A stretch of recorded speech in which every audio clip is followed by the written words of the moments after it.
నమస్తే welcome to Andhraprabha నేను Rana Pratap.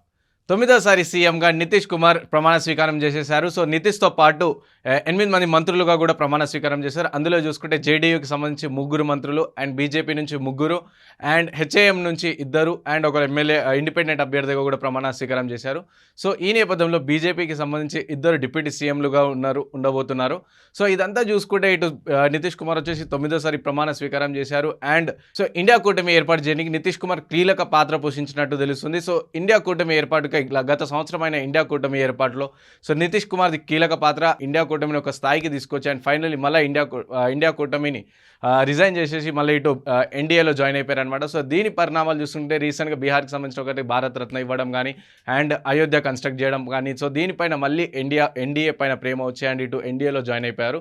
So దీన్ని చూసుకుంటే ఇటు మళ్ళీ రీసెంట్గా మమతా బెనర్జీ కూడా ఇండియా కూటమి నుంచి వెళ్ళిపోయి సింగిల్గా పోటీ చేస్తానని చెప్పడం జరిగింది. ఆమ్ ఆద్మీ పార్టీ కూడా ఇండియా కూటమి నుంచి బయటకు వచ్చేసి సో ఇదంతా చూసుకుంటే కాంగ్రెస్కి కష్టకాలం అని చెప్పుకోవచ్చు. ఎందుకంటే నెక్స్ట్ వచ్చే ఎంపీ ఎలక్షన్స్ కానీ కాంగ్రెస్కి దెబ్బ తాకుతుందని చెప్పొచ్చు. ఇప్పుడు కాంగ్రెస్ ఏ విధంగా ఎదుర్కొంటుంది, ఇటు ఇండియా కూటమిని కంటిన్యూ చేస్తుందా లేదా ఇండియా కూటమి కొలాప్స్ అవుతుందా అని ఒక పెద్ద ప్రశ్నాంతకరంగా మారింది కాంగ్రెస్ పార్టీ. సో ఓవరాల్గా చూసుకుంటే రాజకీయ విశ్లేషకులు అయితే ఏం చెప్తున్నారంటే ఇటు నితీష్ కుమార్ ఏదైతే కీలక పాత్ర పోషించారో సో దాని తర్వాత నితీష్ కుమార్ కానీ ఇటు మమతా బెనర్జీ కానీ సో వీళ్ళందరూ ఉండడం వల్ల ఇండియా కూటమి కంటిన్యూ అయింది. ఇప్పుడు కాంగ్రెస్ని మళ్ళీ సింగిల్గా ఒంటరిగా చేసేసి వెళ్ళిపోయారు వీళ్ళు. సో దీనివల్ల నెక్స్ట్ వచ్చే కాంగ్రెస్కి 30 అని చెప్పుకుంటున్నారు. నెక్స్ట్ వచ్చే ఎలక్షన్స్లో కూడా కాంగ్రెస్ ఏ విధంగా పోటీ చేస్తుంది, ఇటు సింగిల్గానే పోతుందా లేదా ఇండియా కూటమిని మళ్ళీ కంట్రోల్ చేసుకొని మళ్ళీ ఒక స్థాయికి తీసుకొస్తా అనేది వేచి చూడాలి.